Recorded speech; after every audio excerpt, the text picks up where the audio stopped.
Dude, if I ever go to a professional in the future and they're like, oh, I graduated in 2023. I'm gonna be like, are you sure? Maybe there's a, maybe just a little, I mean, I'm not saying anything. I'm sure you're qualified, but just like ChatGPT or no.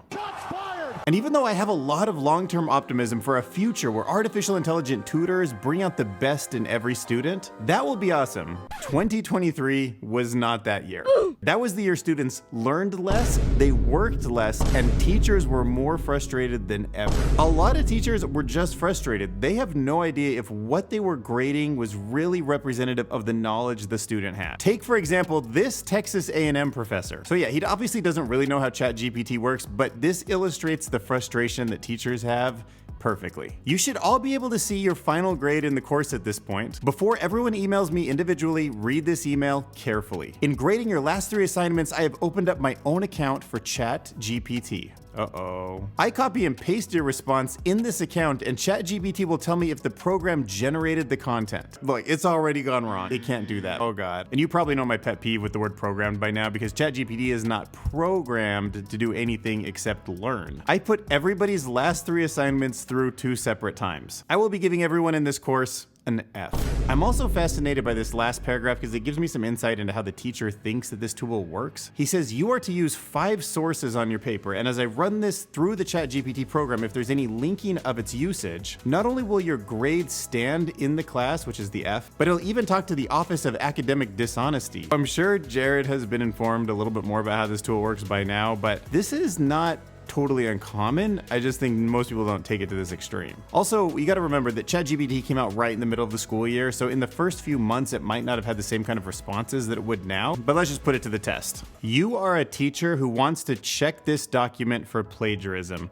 Read through it and tell me if it was generated by my student or if it was generated through some kind of an artificial intelligence system like ChatGPT. So I'll try pasting in my monkey human AGI script, which is completely me. I dictated most of it and then tried to clean it up a little bit. So ChatGPT says I can't really definitely determine, but here's a few characteristics that make me think it's a human author. First person narrative, reference to time, links to external content, the depth and complexity of analysis. Thank you, I appreciate that. Reference to sensory and emotional.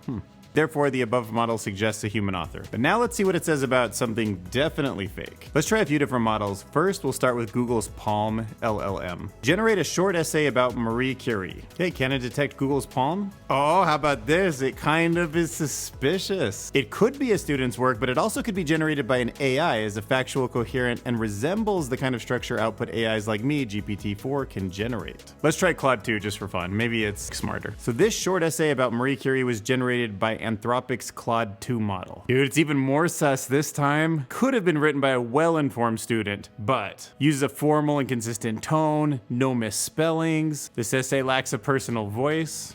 Sus. That could suggest that it's AI generated. Claude 2, busted. But of course, we have to see if GPT-4 can bust GPT-4. Okay, so it's being wishy-washy about the answer. Oh, it's just playing it down the line. It's not really saying either way. Except maybe it recognizes itself and it's defending itself. Look at this line. AI is not plagiarism in a traditional sense.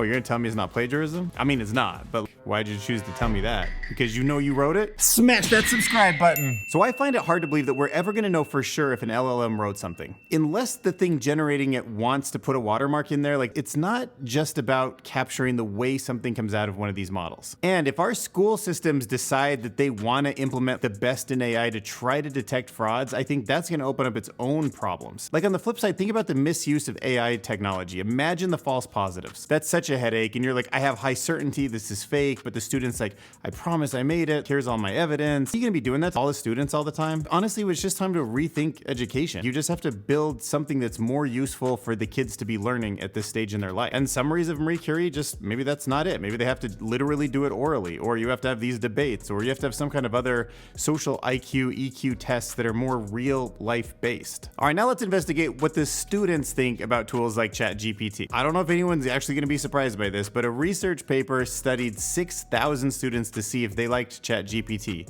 And they do. In fact, a third of them use it regularly and credit these kind of tools for enhancing their academic writing. But does it enhance that writing when you're not using the tool? Also, no surprise, most students couldn't clearly articulate what the colleges thought the rules with ChatGPT were. It's still too fuzzy. Now, most students don't think that it's taken away from their critical thinking skills, which... that's a tough question. I'm probably on the fence on that one. It certainly doesn't have to, but you also could lean on it that way, you know what I mean? 95% of students are aware of ChatGPT, sucks for those last 5. 35% of them use it regularly, 60% oppose a ban on chatbots, and 62% think that using it during an exam is cheating, which I thought that was surprisingly low. I figured most people would have thought it was cheating, because you can ask ChatGPT any question. Plus, you want to throw in access to Wolfram Alpha and Code Interpreter, and you're gonna get a good score. And if you're into that, you can check out my other video I did on the Olivia Dunn controversy, where she promoted one of these kind of tools, like a ChatGPT type thing, and she got paid to do that on social media. And the school was like, they were like, "You're a student athlete, do not be telling people about these tools." So after hearing all of this, it begs the question: is it time for schools to switch their focus? Probably. Like, look, the writing's on the wall. Just assume this world of ChatGPT is going to be everywhere and students are going to have some on them at all time that they can talk with in this way. Well, when that world comes, what skills are students going to need? Well, they're going to need uniquely human skills. Critical thinking, empathy, EQ, and literally just being able to figure out how to build something, how to motivate people. Once you have all of the designs and stuff that you can lean on with AI, what do you do with that to actually change the world in a better way? I honestly think students need to go to a specific class that's all about how to utilize AI tools. That should probably be core curriculum for your entire time you're in school. On top of that, maybe critical thinking and empathy would be something that we'd want core to the entire process, because social media is going to be full of deep fakes. A lot of stuff's going to be generated. We're not going to really know how to step back from all of this crazy AI generated content unless we think critically about what it is that we're consuming. Like meditation and self-reflection, that's kind of getting at the core of the one thing that we have left when AI gets smarter and smarter and smarter. How do you test a student to see, do you recognize your own weaknesses? Can you find your own blind spots? Can you surround yourself with the right kind of people to notice those and improve your well-being? That's not usually what we lean on schools for, but that's the future of education in my opinion. So my opinions aren't worth quite as much as a leader in the space. So let's see what Sal Khan thinks about the future of education. Sal Khan is the founder of Khan Academy, one of the best places to go on the internet for self-education. He's great, he's pioneered a lot of this kind of open movement, and he recently gave a TED Talk where he talked about artificial intelligence and the future of education. And in this TED Talk, he clearly states that it's going to transform the future. He imagines how some tools can be built that automatically identify a student's mistake and just nudge them back onto the right track. Like, they'll be very insightful in the sense they can ask us guiding questions to help us come to our own conclusions and feel like we learned it ourselves, which we all know is like truly the greatest way to learn. That's usually the benefit you get from like a trade school or like trying to build something on your own. They're also going to be perfectly tuned to how to give you the kind of feedback you need, whether that be corrective or just explanatory. And the truly unique thing is they're going to scale, but in an individual way. We can give them to every child on the planet, but also each child gets their own completely different experience. In fact, he called AI teaching assistants a 2 Sigma opportunity. So this guy, Daniel Habib, actually created a teacher experience. So let's just play with it. Now, normally I'm just like, just go to ChatGPT and give it a good prompt. But he says there's 7 different AI layers involved. So that interests me. Let's see what the experience is like. Marie Curie. Early life and education, Nobel Prize winning discoveries, impact on science and society. Legacy and recognition. Now let's do impact on science.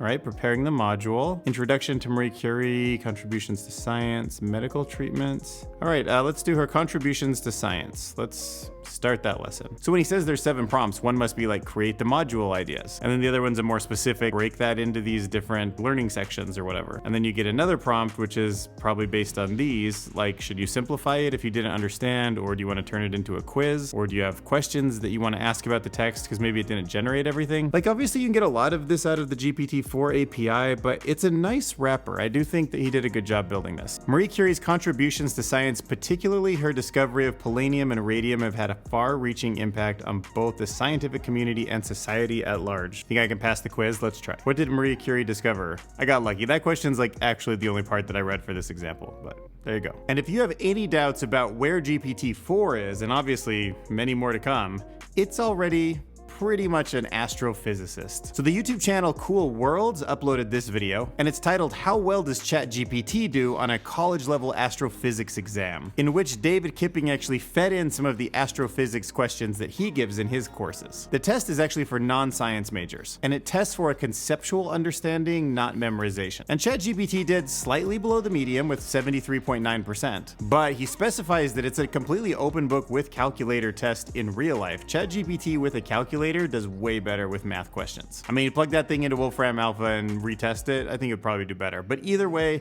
GPT-5 and 6 are gonna make strides, and this is the world we're about to live in. So if you want better cognitive skills, smash that subscribe button.